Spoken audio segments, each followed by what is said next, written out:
সময়টা ছিল সমুদ্র মন্থন, যখন দেবতা ও অসুররা অমৃতের সন্ধানে একত্রিত হয়েছিল।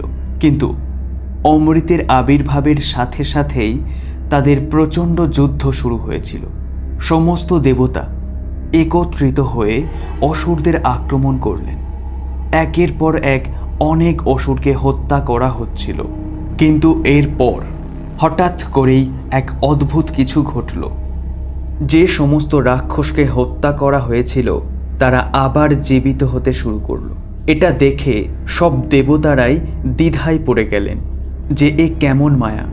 কিন্তু যিনি নিজের শক্তিতে এই কাজটি করছিলেন তিনি কোনো মায়াবী রাক্ষস ছিলেন না, বরং একজন মহান ঋষি ছিলেন।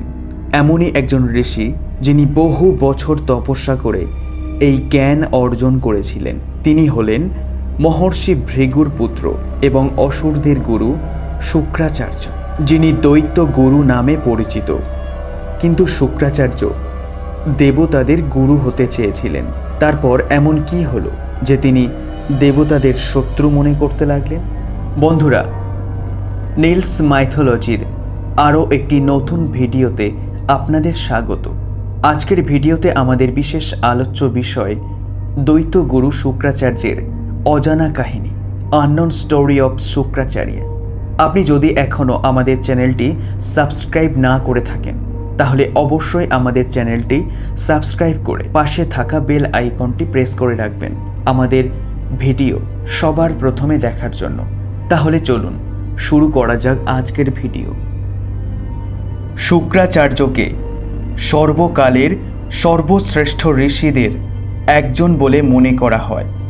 তিনি একজন উচ্চ শিক্ষিত ব্যক্তি ছিলেন এবং তবুও তিনি দেবলোকে একটি উপযুক্ত পদ খুঁজে পাননি। তাই তিনি হয়ে ওঠেন উত্তর বিশ্বের আদিবাসীদের অর্থাৎ দানব, দৈত্য ও অসুরদের গুরু বা আচার্য। তিনি তাদেরকে তাঁর শিষ্য বানিয়েছিলেন এবং দেবতাদের বিরুদ্ধে যুদ্ধে সাহায্য করেছিলেন এবং তা করে তাকে বিচ্ছিন্ন করার প্রতিশোধ নিতে। তার মধ্যে দেবতাদের নেতৃত্ব দেওয়ার সমস্ত গুণ ছিল, কিন্তু তিনি তার আবেগকে তার ইন্দ্রিয় নিয়ন্ত্রণ করতে দিয়েছিলেন। এইভাবে তিনি রাক্ষসদের প্রধান করতে বেছে নিয়েছিলেন, যার একমাত্র উদ্দেশ্য ছিল সর্বনাশ সৃষ্টি করা এবং ধ্বংস করা।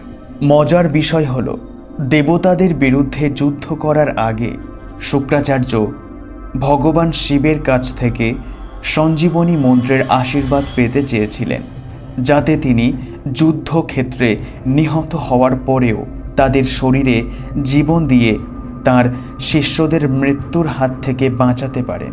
তাই ভগবান শিবকে খুশি করার জন্য তিনি কঠোর তপস্যা করেছিলেন। তিনি একটি গাছ থেকে উল্টো ঝুলে খাবার ও পানি ছেড়ে দিলেন। সামনের পোড়া পাতার ধোঁয়া নিঃশ্বাস নিয়ে বেঁচে যান তিনি।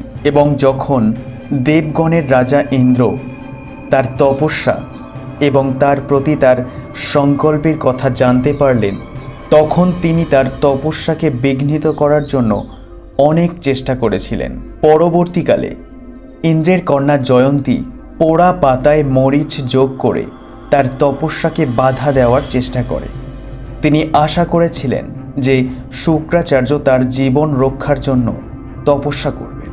যাই হোক, ঋষিকে উল্টো ঝুলতে দেখে অবাক হয়ে গেলেন। এমনকি তার চোখ, নাক এবং মুখ থেকে রক্ত ঝরছিল। শুক্রাচার্যকে বেদনাগ্রস্ত দেখে ভগবান শিব আবির্ভূত হন এবং তাঁর গৃহীত অঙ্গীকার থেকে মুক্তি দেন।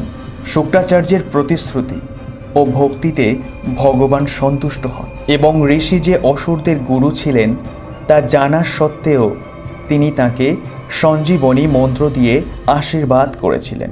তবুও তিনি তাকে এটি অপব্যবহার না করার জন্য সতর্ক করেছিলেন। পরবর্তীকালে শুক্রাচার্যের তপস্যা ব্যাহত করার চেষ্টা করার পরে জয়ন্তী তার কাছে ক্ষমা চেয়েছিলেন এবং তাকে তার সেবা করার সুযোগ দেওয়ার জন্য অনুরোধ করেছিলেন এবং তারপরে তিনি তাকে বিয়ের প্রস্তাব দেন। এইভাবে শুক্রাচার্যের সবচেয়ে বড় শত্রুর কন্যা জয়ন্তী দানবদের গুরু পত্নী হয়ে ওঠেন। পরে শুক্রাচার্য সঞ্জীবনী মন্ত্রের আশীর্বাদও পেয়েছিলেন, দেবতাদের বিরুদ্ধে যুদ্ধ করেছিলেন এবং জয়লাভও করেছিলেন। শেষ হলো আজকের নিবেদন। তাহলে কে ছিলেন শুক্রাচার্য? একজন মহান ঋষি নাকি দৈত্য গুরু? কমেন্ট বক্সে অবশ্যই আপনার নিজ নিজ মতামত ব্যক্ত করবেন।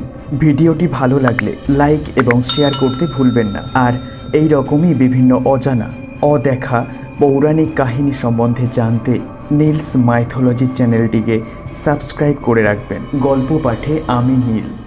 দেখা হচ্ছে নেক্সট ভিডিওতে।